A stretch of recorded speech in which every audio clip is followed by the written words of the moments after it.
Welcome to Wisdom for Life, where we sift through philosophy and find practical advice that you can use in your everyday life. Hi, I'm Dan, and today I'm with my co-host, Dr. Greg Sadler, and we're talking about answers to a question, and the question is, what is public philosophy?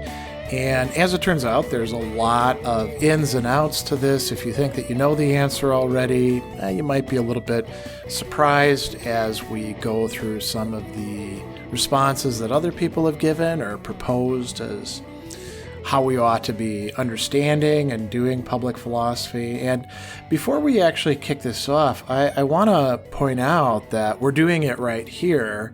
This is a public philosophy show. So at least, you've got some exposure to it. And Dan and I have both been doing public philosophy, sometimes without calling it that or realizing it, for a number of years. And that's actually how we got to know each other in the first place. I mean, maybe we should tell a little bit about that story at the top of this show, just Sure. So listeners have some idea about how this sort of thing works.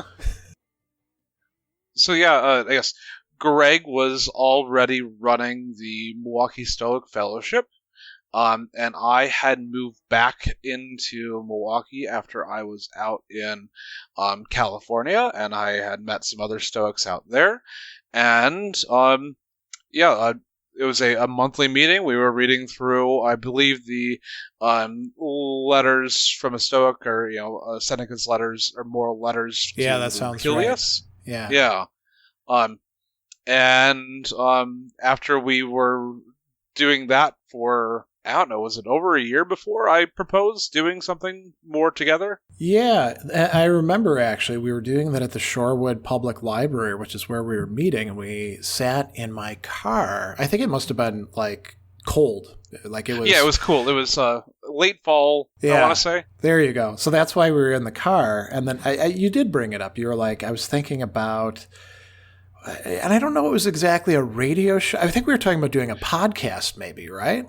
No, actually, my first thought was, hey, do you want to do something like Stoic Camp? Oh, right. Yeah, we should mention what that is. So there are other Stoic camps like in Wyoming and Rome and New York, and so people get together for I think a weekend or a week, and there's somebody who's well versed in it, and they lead people through reading and discussion and practices. And there's usually some perks, like you're in Rome, so you get to see some cool statues, or you're in Wyoming, so you got beautiful camping surroundings. I don't know what they do in New York, but I'm sure it's something commensurate. I think it's up in upstate. There's some really pretty land up in upstate New York. Yeah, so there you go. So we're chatting about that, and then I brought up the fact that the station manager at the time had been suggesting that I should do a show, and I was like, well, maybe we should do a show. Maybe that would be a cool thing to do. And that's how we stumbled into this. And so, we're doing public philosophy here. And I will also mention that a lot of what we're going to talk about today is essentially lifted. It's not plagiarism, because I'm the person who actually did the presentation. So I'm not lifting it out of somebody else's stuff. But I did a presentation at the Wisconsin Philosophical, it's either association or society that met here in the spring, about public philosophy. And most of the people there are not public philosophers, but they were very interested in the idea. And so this is a chance for me to shoot out some ideas and proposals and problems. And then Dan, I'll think of it like a tennis match. Dan lobs it back across the net with his own contributions. And maybe we'll, sometimes knock the ball over the fence or muff it or whatever, right? But there's a lot to this topic, and so it's an opportunity to think about what we're already engaged in doing and maybe how we can do it better. Yeah, and so we do this every other week. It used to be weekly at one point in time, and we try to engage with things as the topic of, or the top of the show always says, that we're trying to deal with philosophy that you can use in your everyday life. And so we're trying to bring these concepts and make them more accessible.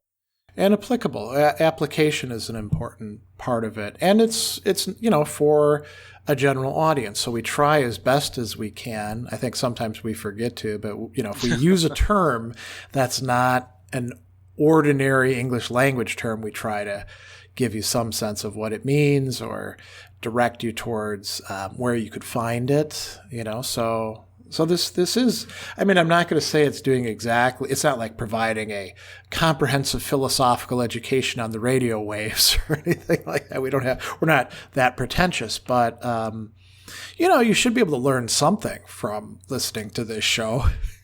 Yeah, I guess if you want, there are podcasts that try to do that, that's true. Yeah. There's the history of philosophy without any gaps. Oh, that is a great one, and that's a great example of public philosophy. It's all academic philosophers, and they're talking about some pretty complex topics, and they try to do exactly what the title says. They're trying to go through the entire history of philosophy without leaving anybody out, which is a cool idea, right? Because oftentimes we summarize and we're jumping over vast periods of time and we leave out important thinkers. And they're trying to do it not just in terms of chronology, but also space and cultures. So they've got a lot of stuff on sub-Saharan African philosophy and Indian philosophy. I think they've gotten to Chinese philosophy. It's been a while since. Yeah, they have whole different sections. So they went through all of Western philosophy, and then they went through all of East Asian philosophy, and then maybe the Indian subcontinent, and they also have one on African philosophy. And because those are the main areas of conversation, I guess you could at some point. There's also, I don't know where it was lumped in, but there's lots in the Middle East, especially in the golden age of Islam. There's lots of philosophy going on down there. This is a bit of a side point, but when we're talking, people will often contrast Western versus Eastern philosophy. And I'm always Eastern doesn't really work. We don't want to be Occidentalists about this and lump everybody into one big package, because what's going on in the Indian subcontinent is very, very different than what's happening in East Asia. And each of them is just so vast, right? We don't want to say, oh, there's this essence of Easternism or something. And then, what about Africa? And what about Native American philosophies and things like that? But the Islamic world, the Islamic civilizations really present a classificatory problem because, they fed into what we typically call Western philosophy. Thomas Aquinas, for example, in the Middle Ages is citing Avicenna and Averroes and these other people. And as they got more and more of these thinkers available to them, they would engage with them. So, there's that going on, but it is also its own interesting cultural world that is formed by the influence of Islamic civilization and the different, the other groups that they're encountering. So, yeah, that one presents some problems. And I will actually give a shout out. There's a really cool thing called the Aquinas and the Arabs Project that is partially situated at Marquette University, just down the road. And that's because one of the professors at Marquette, Richard Taylor, has played a really important role in that. So Marquette is one of the few places where if you're doing history of philosophy, there's a good chance you might actually be studying Arabic as opposed to just Latin or Greek or pick whatever else you're looking at. Or any languages in sub-Saharan Africa. Yeah. Okay, but back to topic. Public philosophy. Yeah. So what are some examples? How do we define this term well? Because we've given examples already. Yeah, defining it is something that people have been really trying to do and failing at, I think. And the reason is in large part because there's no real consensus. And I think it's in part because there can't be.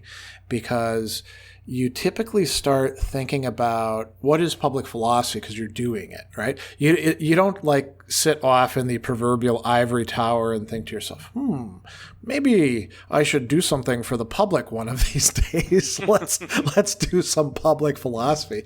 It's usually more like, well, you're already doing it and you found some people that agree with you that it's an important thing, and then maybe you put together an organization. And then the kind of public philosophy that you're doing typically becomes the paradigm for how you think public philosophy ought to be done.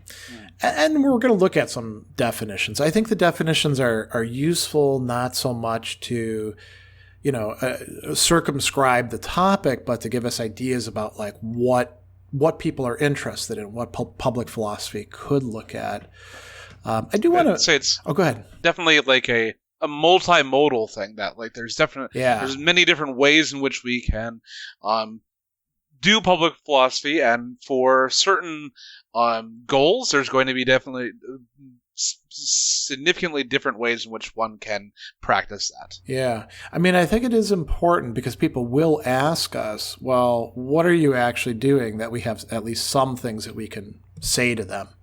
So, because, the interested public wants to be able to wrap its head around stuff, and simply saying, well, there's no definition, that's not very satisfying to them, I think. So here's a more concrete example that I was thinking about. Thinking about the civil rights movement, and how there's a very strong philosophical underpinning of that. And one of the most salient pieces I can pull out of that is the letter from the Birmingham jail, in which MLK is talking about a very philosophical idea of the difference between positive peace and negative peace, and how peace in and of itself does not denote justice. Right. If you're going to have justice, you must have positive peace. And so, because we're on this public philosophy forum here, I will define these two things. A negative peace is a peace that is brought upon by force, that there is that you are peaceful and working in society because there is always a threat of force that is going to be coming down on you.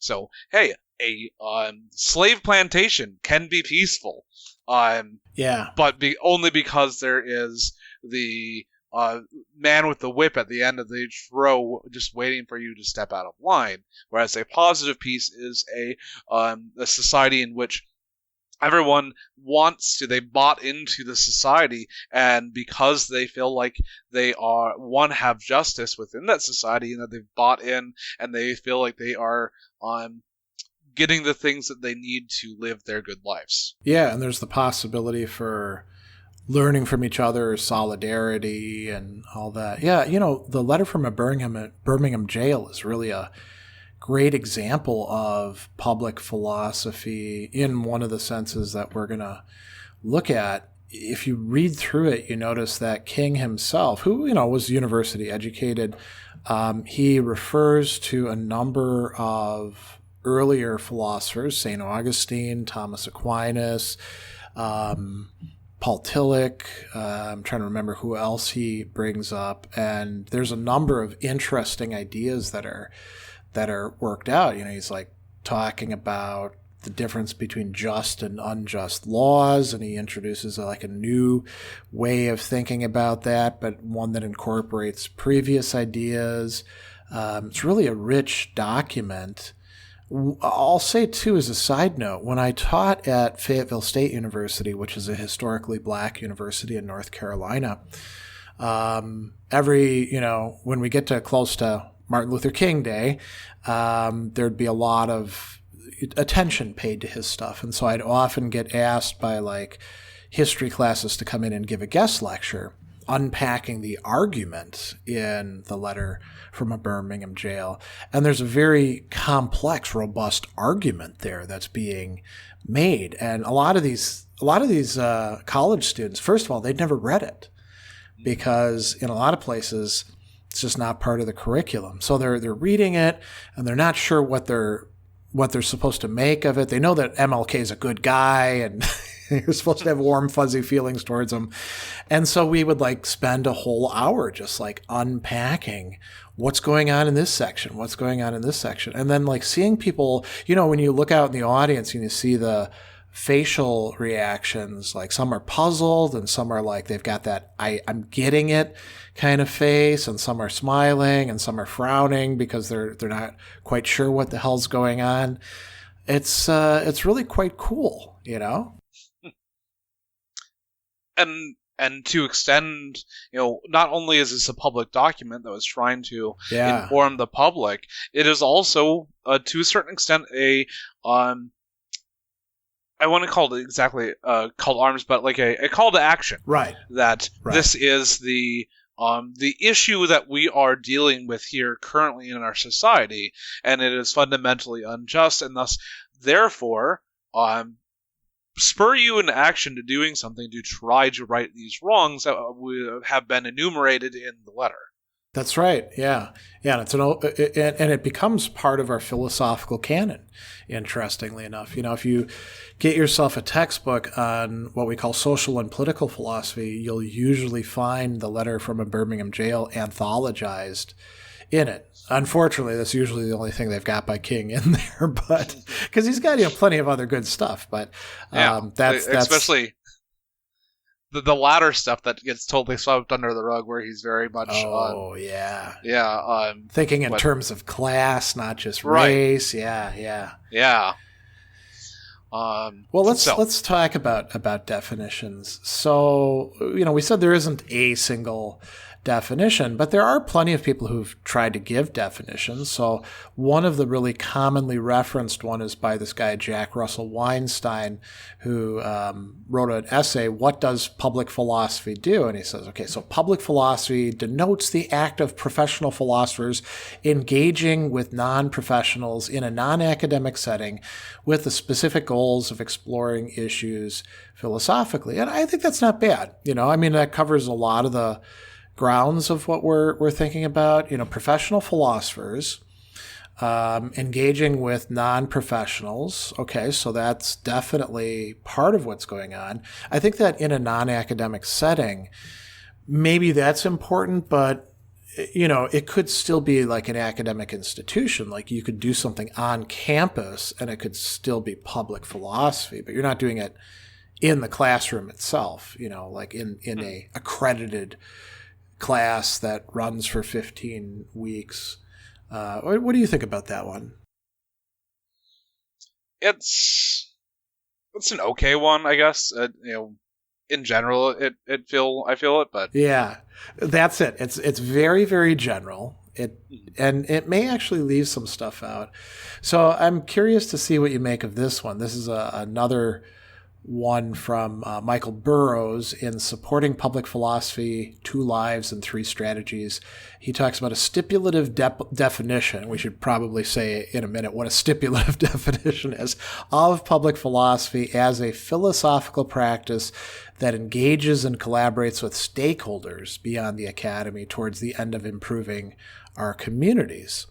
Okay, I think that's not bad. I like the idea of thinking of things in terms of stakeholders, which is kind of business ethics-y kind of language. Mm-hmm. But it just means people that have some sort of, you know, as we say, skin in the game in the community. And that one focuses more on like what we're doing in terms of communities. I am a little... go ahead. I was just gonna say, like, I like the term actually stakeholders, because it's not only, you know, people that own a thing, mm-hmm. but it's like everyone that is interacting within that organization, however wide you want to define it. And so, you know, you've got a town, and you've got like the residents, and you've got business owners, and you've got workers, and you have people that work there but don't live there, and people that live there and don't work there, and all these people have a different desire for the need and the needs that they need from the organizations in order to run well, so that they can do whatever they need to do. And so it's just really kind of this all-encompassing thing. And if you really think strongly about the full vastness of the stakeholders, you realize that often you are missing people that you would otherwise not think about, because it's not directly affecting them like monetarily. Because a lot, especially if you're talking business, if it's not hitting monetarily, then it might not even be an existing thing. And so this is trying to expand that. That is actually a really great point. By thinking in terms of stakeholders, we find the ones that are sort of like the obvious stakeholders, and then we find the other people who are affected positively or negatively, but perhaps in terms of other values or outcomes, and who might be at the risk of having some of the costs of things pushed off onto them if we're not careful, what they call externalities in the business world. Yeah. The one thing I don't like about this definition is that it ties public philosophy to this goal of the end of improving our communities. And I think improving our communities, that's great. I'm not knocking that. But I don't think that all public-facing philosophy is necessarily about improving our communities. It could be personal development, like what we were doing in the Stoic Fellowship. There is the opportunity to like go out and do stuff, but a lot of it is like, how do I deal with my own anxiety? And you could say, well, if you do that, then you're going to be less of a jerk to other people. But it's more about the you. Or, sometimes public philosophy could be us chatting about literature that we're reading, and it doesn't have any direct social effect. We're like, what makes a good book a good book? Yeah. There's the aesthetics and personal ethics, but these things will bleed out into our communities, but it's not directly. That's a second order effect instead of a primary effect. Yeah, and we could think of like metaphysics and philosophy of technology too as fitting in with that. There's a lot of talk these days about, AI and a whole variety of, it's going to kill us. No, it's going to be our helper and savior and everything in between. And just trying to figure out, well, what the hell's actually going on in a philosophical way. That might be very helpful, but it might not have the end of like improving our communities. Maybe we could say that, improving our community is one of many different possible goods that could be achieved. Yeah. What do you think about this other one by Lucia Zigoli? Public philosophy is best understood as an activity that aims to promote rational thinking in anyone it can reach. Public philosophy is a catalyst to thought. Its goal is not to disclose the results of the philosophical tradition or research, at least not exclusively and not primarily. Its main aim is to introduce the audience to the philosophical practice of thinking critically, that is, problematization of the given, the critique and analysis of a question, and a dialectical confrontation. To me, that starts veering off into a lot of aspirational jargon. Philosophers always love to talk about problematization, dialectical stuff, critique. But I think that the first part of this is a little bit more salient to the public, okay, whereas the second is definitely kind of pandering to the academic. Oh, interesting. Yeah. Yes. Well, which oddly seems to work here if we're talking about like this incorporation of the academic into the public space.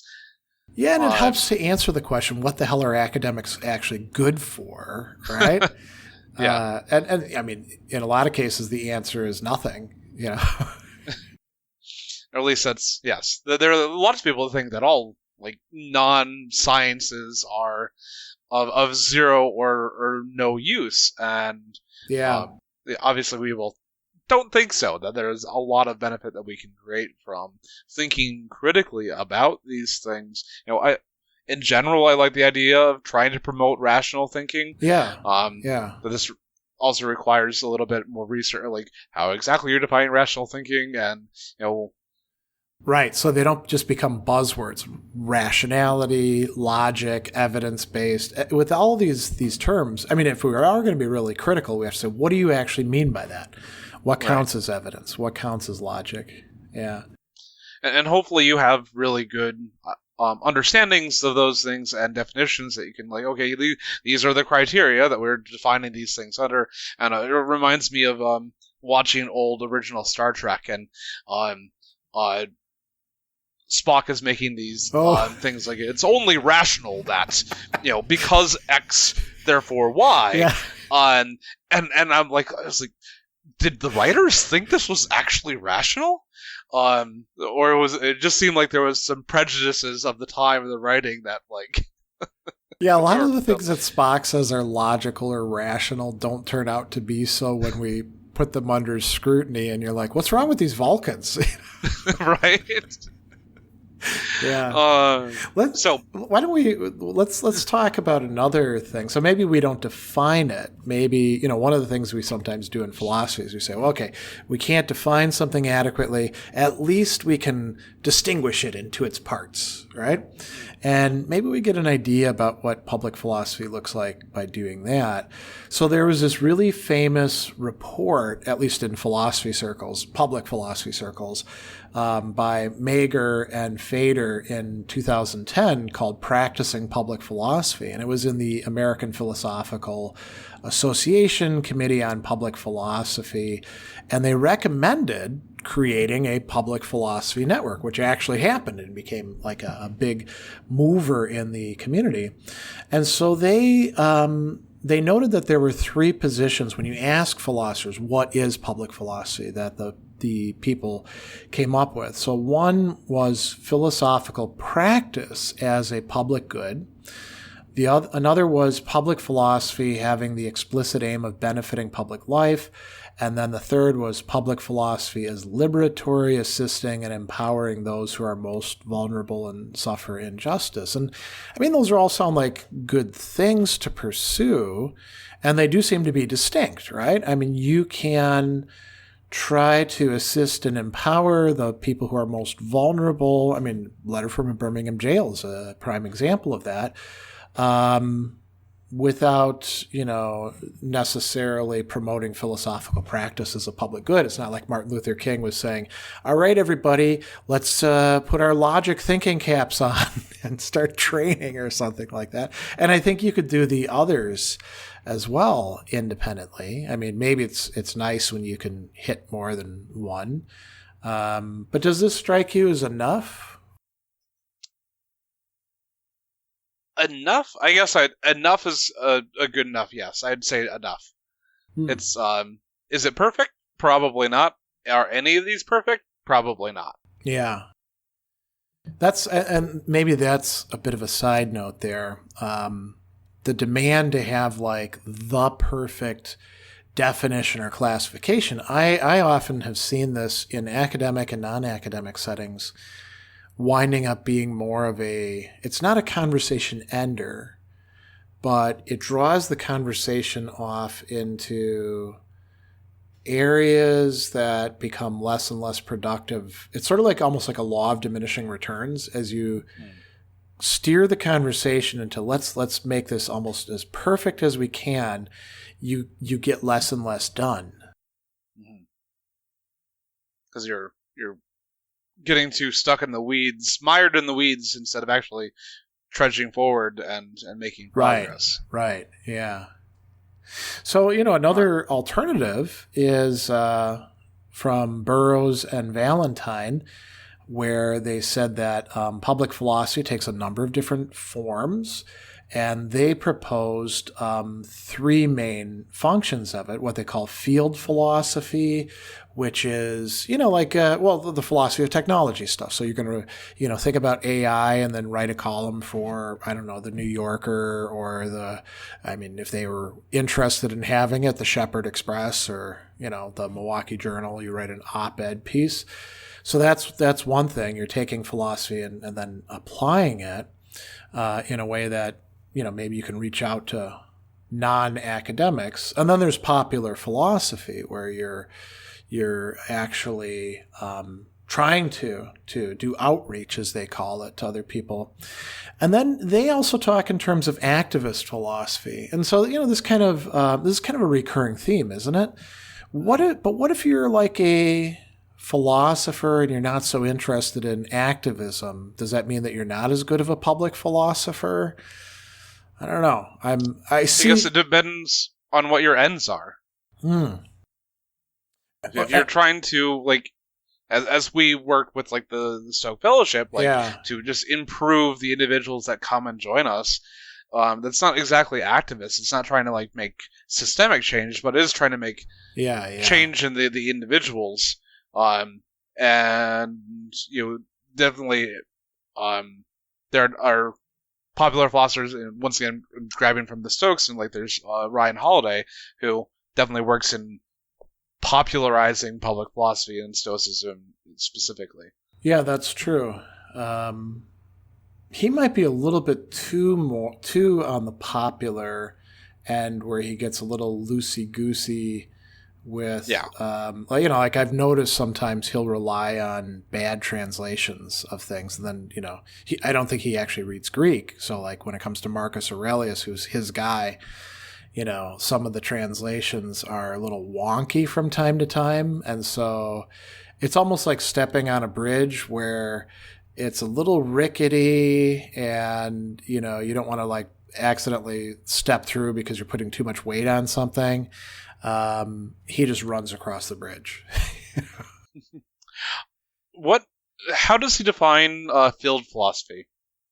Well, that's where you're teaching about things that are in a domain, a field, right? So, so the philosophy of technology, would be a prime example of something that's getting a lot of attention lately, mainly because of AI stuff, right? It's not like people are like, what's a fork? How does it work?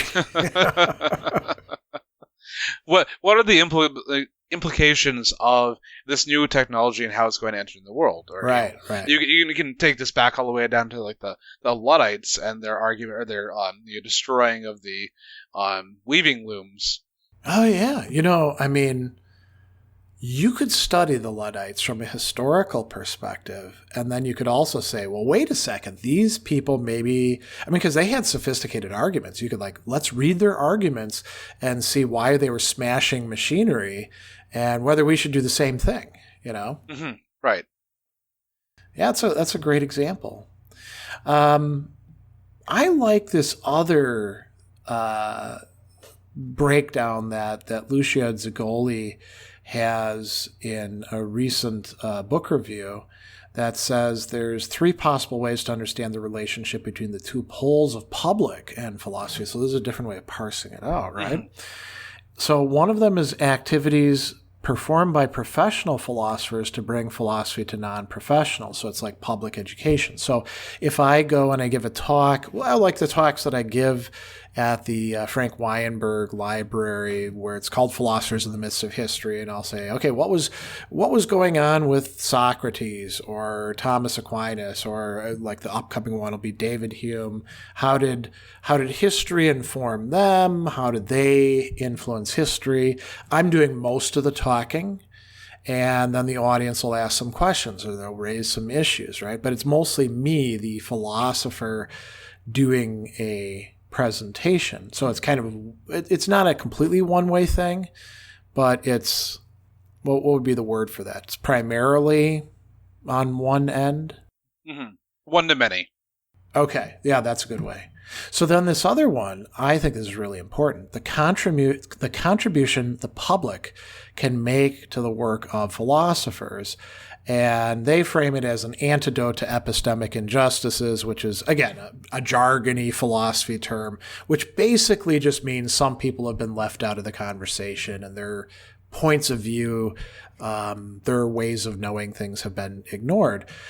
I think this is actually great. I mean, this is what a lot of, classic feminist literature was doing. If you read Mary Wollstonecraft, who's writing in the 18th century, she's basically like a contemporary of say, Kant, or Simone de Beauvoir with The Second Sex, doing all these really interesting analyses, or more recent people, they're saying, hey, there's this whole domain of life that you've not paid adequate attention to, and you would be doing better philosophy and understand things, in your life better if you actually paid attention to like social dynamics or how people are educated. Or in the case of Mary Wollstonecraft, she even had stuff to say about like physical education and the fact that women were being treated as if they're these delicate flowers, at least, upper class, middle class women were, and then they're not allowed to develop their bodies, which, has some connections to the mind. So, I had a just quick aside. Yeah. My mom was a very active athlete, and I guess she'd be in high school in like the late 60s, right? Okay, yeah. And to the point where she had a knee injury, but the doctors thought they ignored the knee injury because women don't get athletic injuries. Oh wow. And so it's not only that they weren't even offered, but it was anathema to even think that was a possibility, even at the medical level. That's crazy. Yeah. I mean, there's stuff like that even going on today. There's still doctors out there who are like, black people don't feel pain the same way white people do. And you're like, where in the hell did you get that idea? And it turns out, there's like a long racist history that somehow they imbibed, But coming back to this, so I like this idea, the contribution the public can make to the work of philosophers. Now it's not just the philosopher talking, coming down from the mountain, bringing nuggets of wisdom. It's other people saying, hey, you should actually think about this. And not just because it's in your philosophy books, but because this actually matters, Right. I think a lot of philosophers would benefit from being told off every once in a while by other people saying, you forgot about this, buddy. Yeah. And you see this with academics all the time. Like they like come up with some theory of like why certain things are not working in society, and they're like, okay, we're going to go and do some field work, and they go into wherever, and they just get basically smacked upside the head, figuratively, that all their theories are based off of like poor presuppositions, and they have to totally reorient themselves to the reality of the situation. Yeah, that's so common. It's become a trope in TV shows and movies, right? Although it's usually not done very well, because they'll just have 5 minutes of interaction, and then they'll have like their light bulb moment happen when, that stuff in reality, it takes years and years. Right. There's a great scene in The Wire about that, and I've never actually watched that. So is there is there an academic who's coming in to study these people? Yeah, there's every season of the show is quite interesting. The first season deals with the drug dealers and the cops. Yeah. The second season digs deep into the public education system. Oh, wow. I think the season 3 deals with the political system within Baltimore, and I think the fourth season, I think there's one that's also like the longshoremen is a lot where they're doing. I think the last one is dealing at with the port, right? Yeah, and the last season is dealing with the newspapers, the journalists, and how they interact. And so the whole show is really this like study of like how these different systems interact and influence each other over the course of years. And one of these has an academic coming in. It's like, okay, how can we save the youth from getting sucked into the drug trade in the worst neighborhoods in Baltimore, and the academic had an assumption that if you could get them by 15, then you could move them in the right direction. Okay. And they disabused him of this thought quite quickly. Yeah. By having him talk to some 15-year-olds. It might have been even like 13 or 10-year-olds. And he's like, well, shoot, we just got to start earlier because that is a very wrong assumption. Yeah.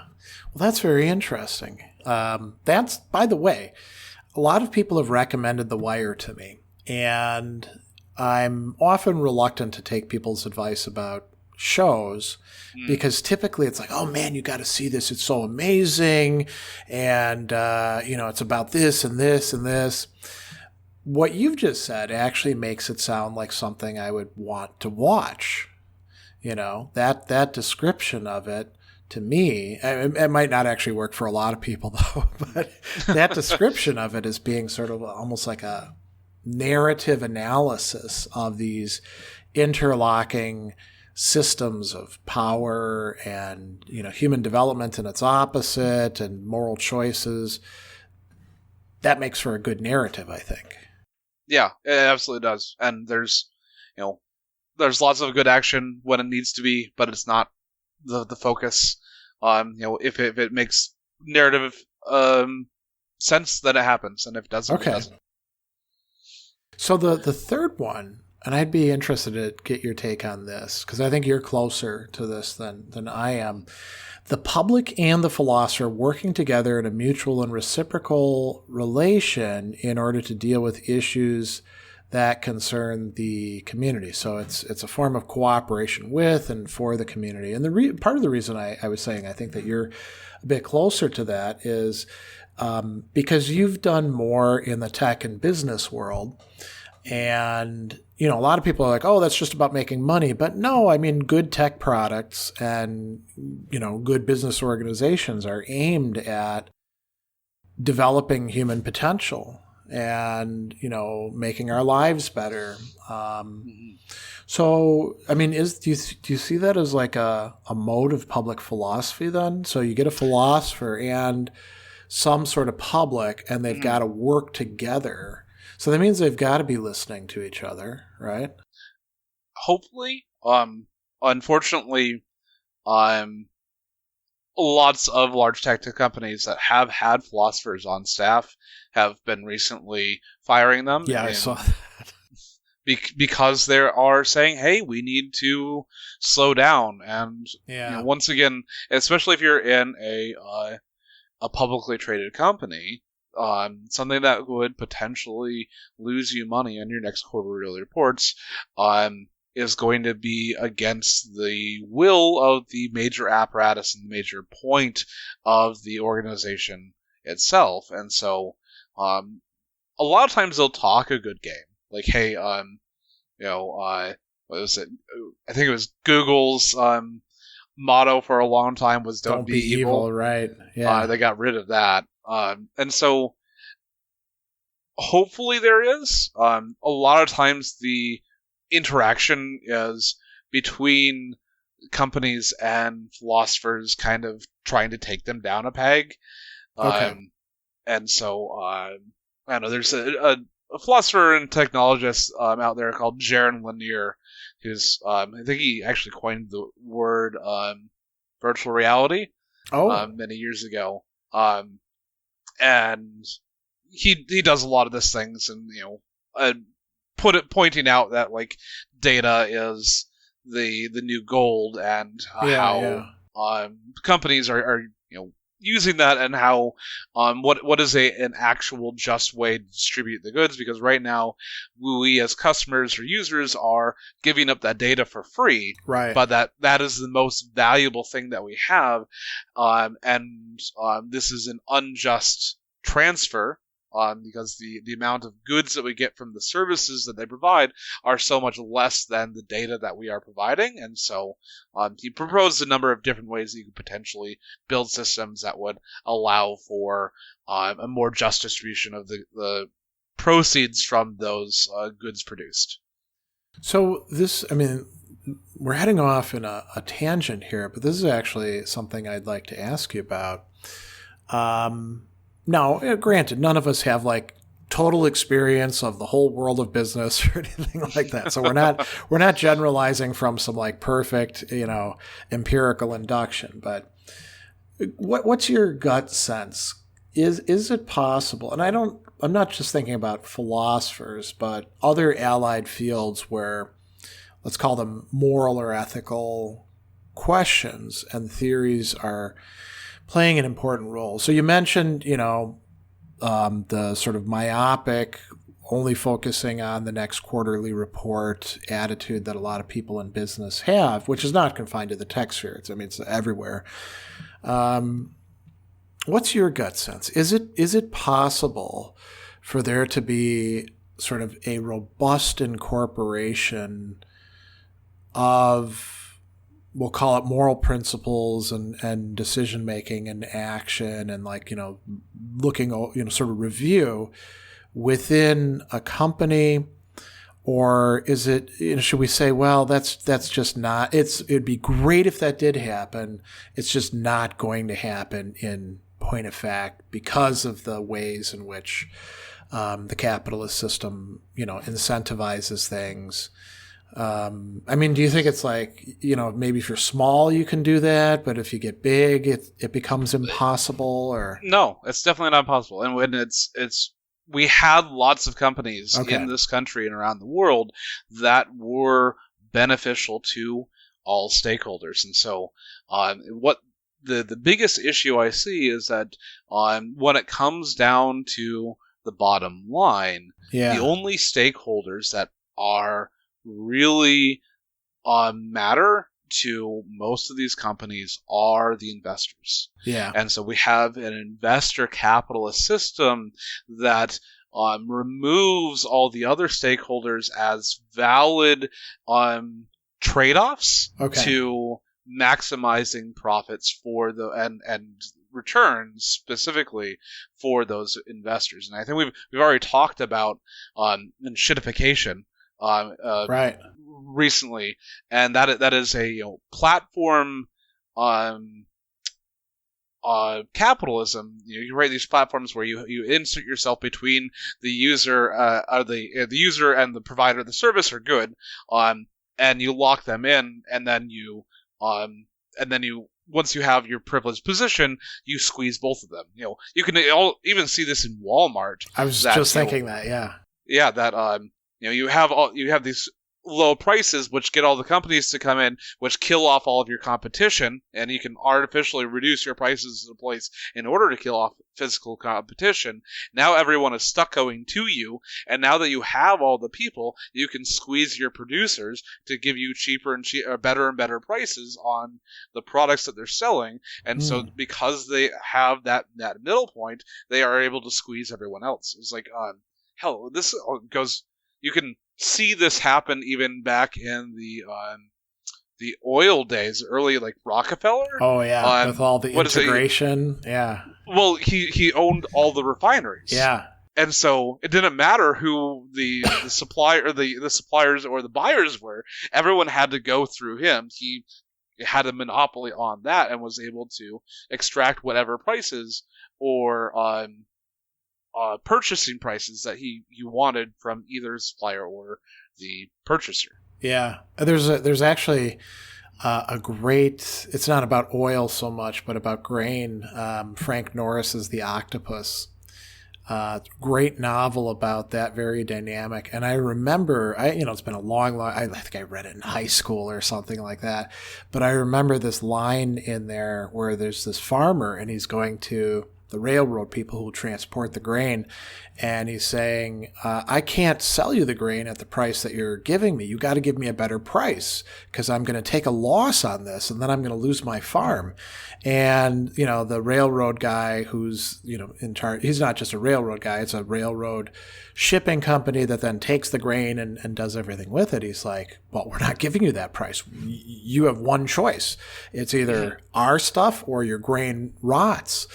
And so then the farmer blows up, and I forget exactly what he asked, but it's something along those lines. How do you get to do this? What is your criterion for setting a price? And the line that really has stuck with me is the railroad guy says, whatever the traffic will bear.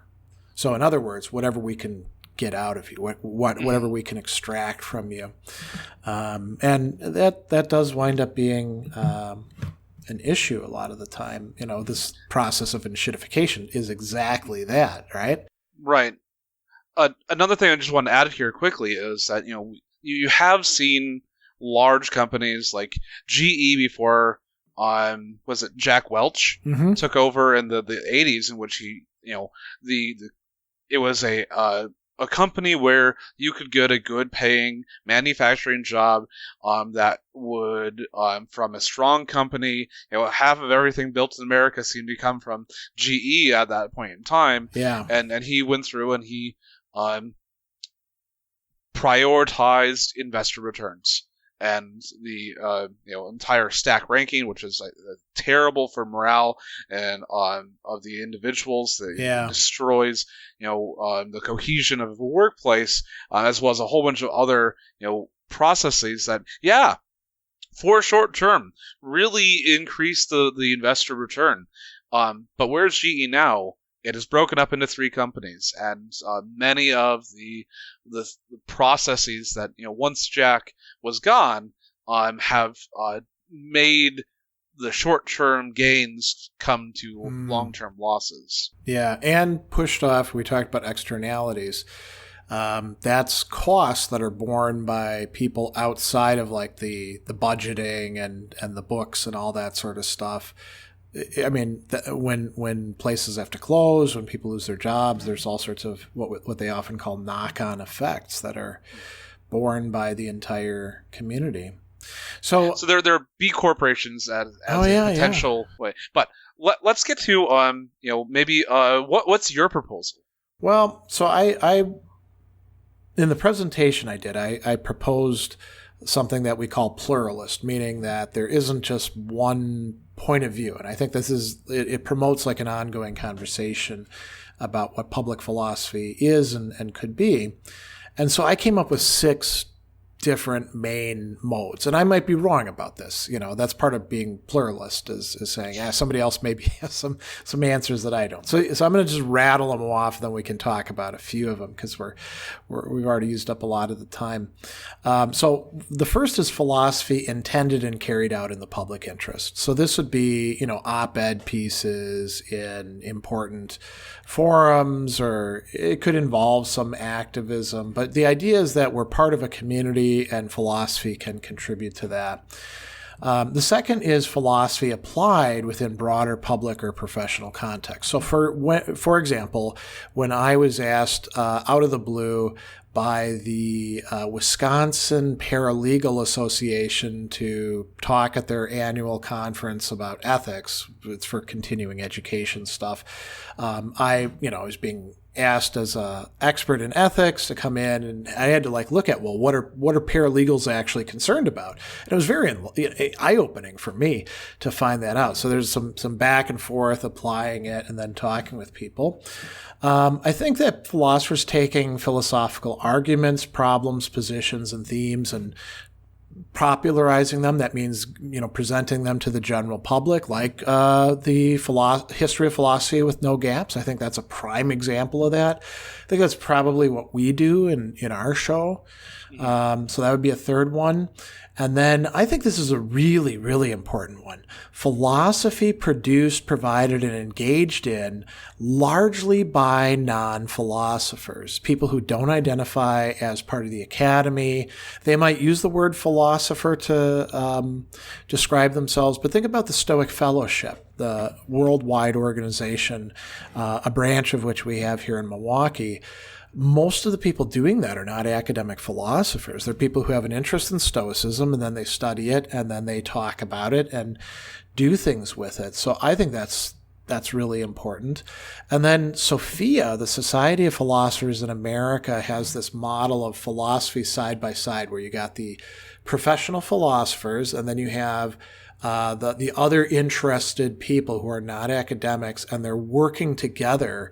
And I think that's an important kind of public philosophy that we want to have in the picture. And then I think there's a 6th kind, which is like what we're doing right now, engaging in meta-philosophy, which is philosophy trying to figure out what the hell philosophy is. In this case, public philosophy. Some of public philosophy would be having discussions and perhaps even debates about what public philosophy is or what it should be doing. So Does that cover everything? Maybe not. But I think that this covers it's a kind of boring presentation, in part because I think that's exactly what we want. It's not putting such a heavy emphasis on like activism. Activism could certainly fit in there.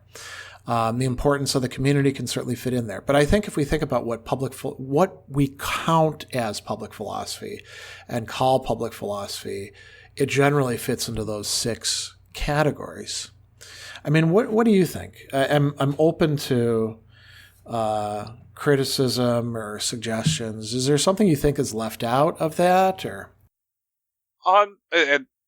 In general, they're good priorities or principles here. It's definitely, as you said, it's not going to be a TED Talk. It's not going to have that big like moment. Yeah. But I guess I think you kind of hit something that with the activism that maybe could be an extra point that is more emphasis, because we would talk about praxis, which is applied philosophy, and either you're doing that by yourself, like studying or trying to like inward on yourself, but going and doing some sort of public demonstration, a protest is at least for many that actually have a philosophical backing for why they're doing these things, is praxis, applied philosophy.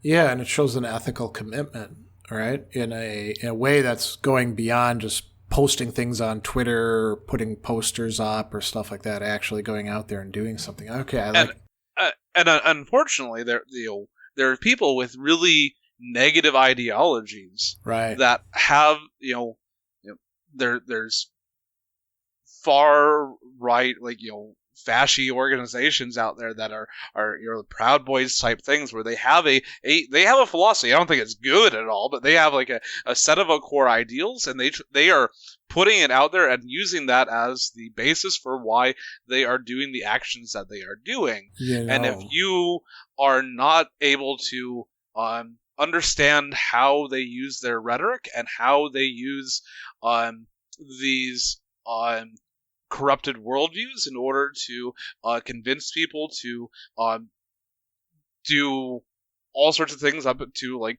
street violence, then you're going to have a hard time trying to combat them, because they a lot of times will not engage in correct rhetoric, or what is they're not being honest interlocutors. Yeah, good faith, you could say. Good faith, thank you. And that brings up a great point from that's made by C.T. Nagoyan in his Manifesto for Public Philosophy, and he puts it like this in a very earthy way. If you don't have any training and you go online looking for philosophy, you can actually understand 9 out of 10 things are from the hate web, he calls it. And I think there's a real situation of appropriation. Think about Stoicism, right? There's all these bros out there who want to, say, yeah, we're going to be Stoics, we're going to be tough guys, and that basically means like going around and beating people up and taking cold showers, and very far away. So what we need is people out there saying, no, here's what it really looks like. And so I think we're pretty much at the end of our time, and we have another good quote to go out on by somebody else. We leave you with the words of Michael Sandel. A public philosophy is an elusive thing, for it is constantly before our eyes.